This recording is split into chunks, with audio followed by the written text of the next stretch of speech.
If you want to do it right, start with your get the dialed in, not the other way around. You shouldn't rely on other people to build that for you. You should have that, and the data will show very quickly if you're on track or not. Then make that's step one, always. Today's edition of Outbound Fluff No Sales, we're going to talk about what it takes to actually set up an outbound system the right way and get into maybe a few other shenanigans or things. And I guess we have a bit of an unboxing too. So enjoy. Fuck it. Reveal. The big reveal. Oh boy. We got a new sponsor. We got a new sponsor. Do you guys want to see who it is? New sponsor. Hold on. See if it works out. Now. Let's go. Ryan Reisert. He's all dripped out. Got the new outbound operator's hat. Oh, this is such a dad move right now. He's like adjusting the strap.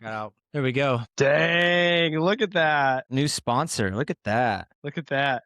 There's also a small object in there just to keep on your desk. Oh, I see it. It's a bucket. Buckets, baby.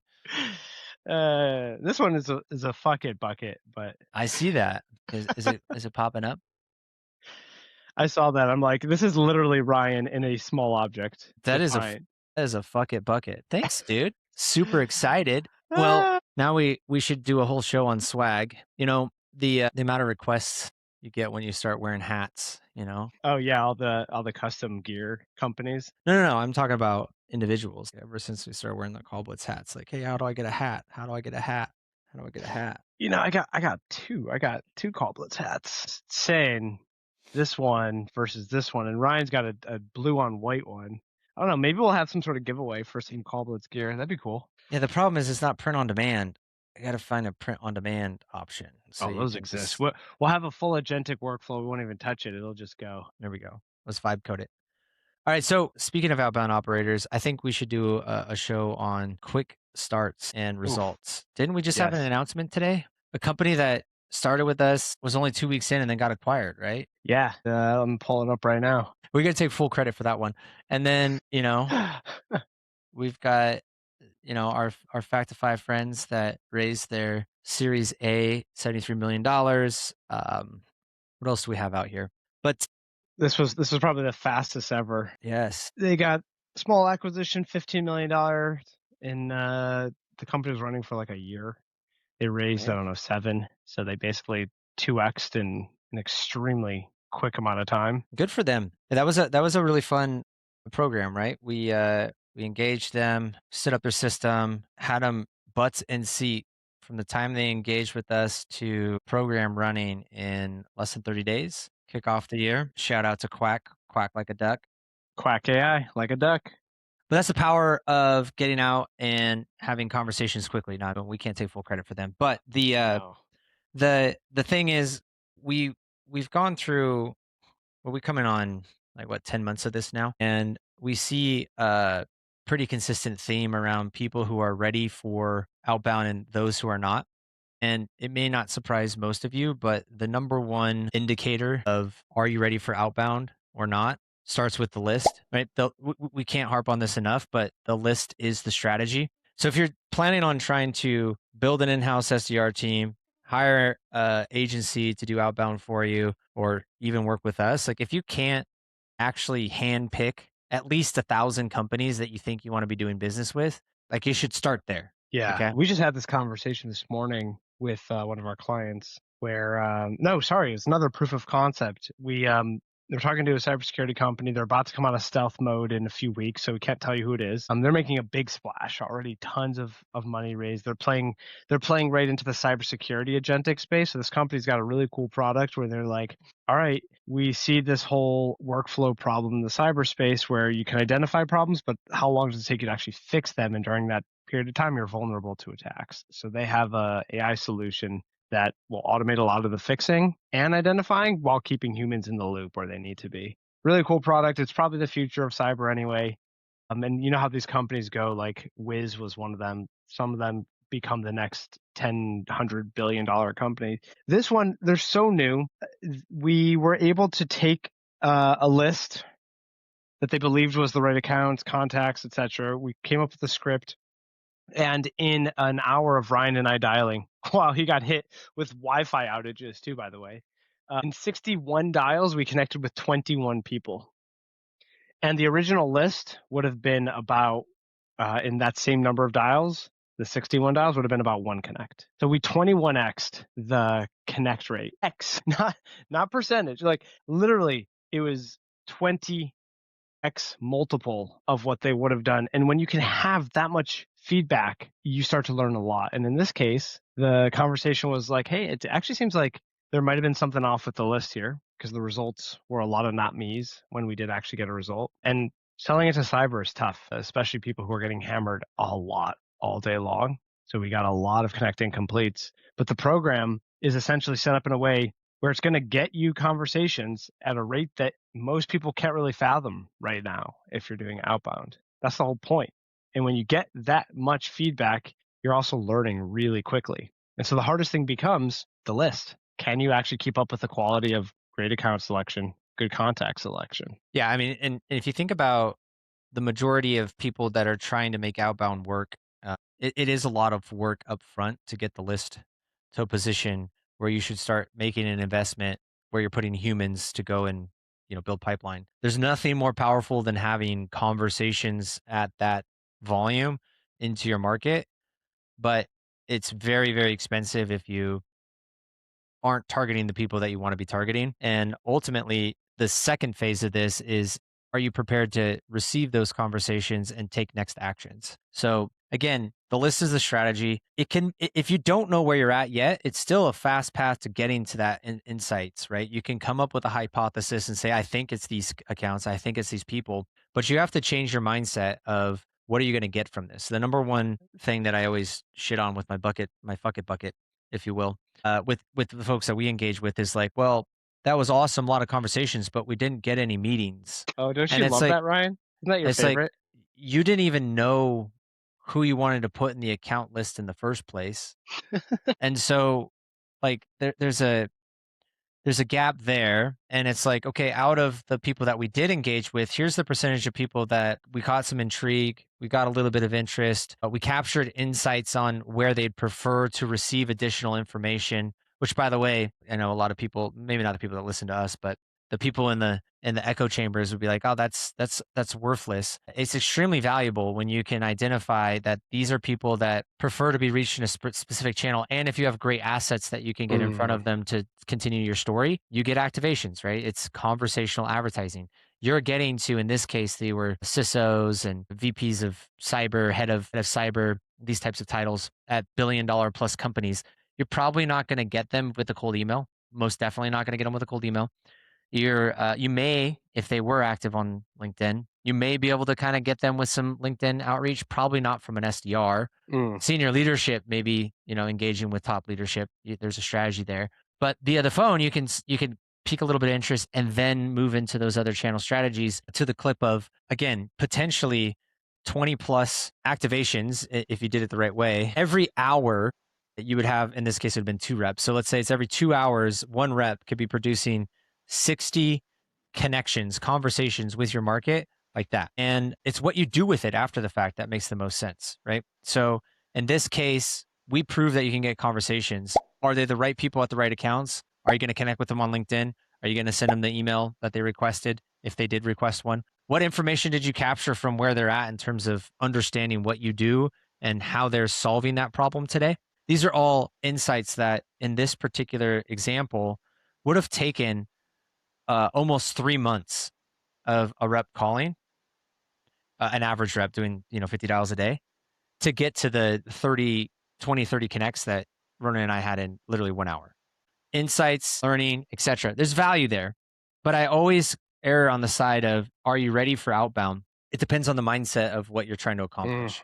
If you're trying to accomplish pipeline, you need to make sure that the people and the accounts meet your criteria and you want to be talking to them. Then pipeline will be created. If you're still learning, the pipeline isn't going to be there, but the insights and the learning and the knowledge you can gather in a short period of time are at your fingertips. It always blows my mind the amount of people that will show up to these as well, and then the conversation that comes around once the conversations start coming, it's like, well, what if we said this? What if we said that? Don't you think if you said this and it's like ding, ding, ding, ding, ding, that's exactly what's possible if you were to take this system and put it in house, because you can control the system to get these conversations on demand. What you say after the fact, it's up to you, right? If you want to message this way, go ahead and do it. We have a system that's designed to capture conversations in a unique way that gets you people to say the magic words. What do you do? But if you are so good at delivering a conversation, like here's a mechanism that can literally put your best person at your organization into a conversation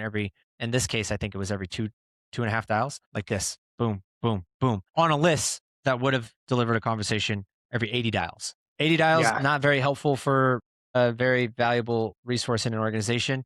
Every 2.5 dials, like you could put the most senior person at the organization on a list and have conversations on demand. And this one, we actually ran through the list one time through. So when we went through second time, it didn't hit as hard. So we had just called everyone 30 minutes before. But this was actually the data from this one. We made a total of 81 dials in about an hour between the two of us. About was every 3 dials. Yeah. And there's only 3 bad folks in there. And then the other of the 81, we called 22 connected. So it's about every 3 dials or so. And that was at 21 in the first 61 dials. So it was like that last 20 dials we did when we were recalling the list. We went through the list. We had just called it all 30 minutes earlier. Usually we don't recommend doing that. It would be called the next day, not like immediately after. But this 27% connect rate, you're not seeing that anywhere. This is it. It's conversations on demand. And when you have the ability to do this and you put a well-trained human in the loop, so the person's able to now have a conversation every 3 dials, 4 dials, 5 dials, that person can go engage with the market in a way that's meaningful. I wish I knew this stuff 10 years ago. I would have. Our other partner, Andrew, and I worked together at a company called Security Scorecard. I started there in 2017. I left in 2021 to go do another startup. He continued on there. He actually took the initial SDR team that I built and even grew it beyond the initial size that I had. And we use a parallel dialing strategy, which is why I now know never to use one. But I was like, the other day I was talking to Andrew and I'm like, hey, do you ever think about what it would have been like if we installed the engine that we now install for clients back in 2018 to the company that we had? Like, we probably would have taken that company from what was already on trajectory to become a unicorn to become like a decacorn or like some huge outcome. And they were on track to have an exit, and COVID ruined that, like it did for a lot of companies then, actually. And I wonder what would have happened if we had this engine. It was doing what it was doing, and they probably would have gotten to an outcome that looked different then. They're still operating privately, still fundraising every year and a half, whatever period. They're on like a Series G at this point. Oh boy. So you're using the COVID as an excuse, or? No, I'm saying that we had the wrong system then. We were going with parallel dialing, and we had reps that were doing 400, 500, 600 dials a day and only having 6 conversations. And it's like, I can't believe I bought into the do more strategy back then of just like, do more. It's going to work. Don't worry. As opposed to what we do now, which is like, no, identify who's actually even reachable, go have the conversation and follow up, and then rinse and repeat. How am I supposed to believe your numbers? Well, you're telling me that it would only be a 2% dial to connect rate if I called them without you. Like, how do I know that? Yeah, love that question. Go ahead and call them. Yeah, for free. Let me here. Why don't I send you the stuff that we said that's probably not worth calling at all, and go see what that's like. Oh my gosh, do you remember that client? We had someone who was like, "Why don't you just call the other numbers, the people that don't answer? Why would you call them? They might answer." Like, the point of what we're doing is that we've identified that they don't answer. You can call them. You might get like 1% to answer, maybe 0.5%. So if you want to have a connect every 150 to 100 dials, sure. Well, you can still find those people by using the system the right way. It's all down to how much you're willing to pay for a conversation and running this in a way that keeps your reps doing the job that's supposed to be done. But anyway, the point of this conversation today was, if you are going to start an outbound program and you can't actually produce a list of people that you know you want to be going after, that's step one. Always. You shouldn't rely on other people to build that for you. You should have that hypothesis and then go get the insights. And the data will show very quickly if you're on track or not, then make an adjustment. While you're building that list in the first place, by the way, if it's really hard to build, you're probably not ready for outbound, right? if you are going through this process and you realize, wow, there's only a select number of accounts that we really probably should be going after right now, don't go find, hire, ramp, train a team of multiple reps to go and waste 3, 6, Yes. 9, 12, 18 months of time just beating your head against the wall, having a conversation maybe every 2 days, and then asking, like, why isn't this working? It's really straightforward. Make the list, know what to say, call the list follow up. And while you're making that list, it answers a lot of questions for you. How big is my addressable market? Am I ready for outbound? Yeah. Yeah. That's the other thing that drives me crazy is I had a prospect the other day reach back out to me after we did a proof of concept for this one. And he's like, I love what you're doing. And he was like, oh, hey, by the way, I think I'm going to go hire an SDR and then you guys can help out. Right. And I was like, no, let's go before you scale this, get it dialed in and get it to work. And not to mention, if you're going to hire, which is part of what we do, you got to make sure you're bringing in the right kind of skill set. But why would you hire before you have the tools, the list, the messaging, the things that you're going to need for that person to be successful? That would be like if I go to med school and I go find a school student and I say, hey, you're going to be the doctor right now to go operate on me tomorrow. And it's like, oh, and by the way, I don't really have the tools you're going to need, but it's really critical that you do a good job here on this open heart surgery. Like, whoa, don't you want that person to actually have all of the tools, the things that they're going to need to be successful in what they're doing before they do this thing that you say is so critical and important? It's the thing that No, boggles my Ronan, mind. I'm going to have them build the list. I know it's not as efficient. I'm going to have them build the list. Again, I know it's not as efficient, but it's going What to get us some other traction. profession does this? What I'm other going to have them build profession the in the list. world does this? We're going to go and use, we're just going to use like HubSpot. We'll make some calls out of HubSpot. And, I know it's not as efficient, but we're going to go make some traction. We're going to go some traction. That's the same person that we have the conversations with pretty regularly that says, I've tried this, I've hired a few folks, but I'm just not seeing results. Like, what do you mean you're not seeing results? Well, I've had them for 9 months and they've only brought on like 4 meetings. Like, that's actually par for the course, because if you looked at the math and they make 50 dials a day and they're only talking to, 10 people a week, you might get somebody in every, 2 weeks. And then we're talking about shows. So half of those show for you. Now you're getting like a meeting a month. And you're talking about, this is a real story from a client. We was one of our very first versions of this. This is before we were officially outbound operators, but literally they had a SDR that was there for 9 months and booked 5 meetings. I put the system in, showed him it worked, then put that rep on the same list. In his first month, he booked 20 meetings. Wow. Where it took him 9 months to book 5. Same list. Say less. That's it. That's the name of the game. You could do that, or you could do this, or you could do that. What's that old thing? Anyway, we can end it there. I think that the key takeaway from today is outbound readiness starts with a list. And I don't know how many times we have to repeat this message, but the list is the strategy. If you take a little bit of time to try to figure out the difficulty level of what it takes for senior leadership to produce a viable list that you would be salivating to want to talk to, that's going to be a litmus test for what it would look like if you were to go hire somebody who has no knowledge about your business, really, out of school. You got to teach them all this stuff to go reproduce that same type of list. And again, just 1,000 contacts, which is going to take some time for you to produce, will literally take 4 or 5 months before they get to any level of result. And that amount of work could be done in a day or 2, or you could take 9 months to do it. You heard it here first. If you want to do it right, start with your list, get the process dialed in, the tools ready, good enough messaging, and then bring in the talent, not the other way around.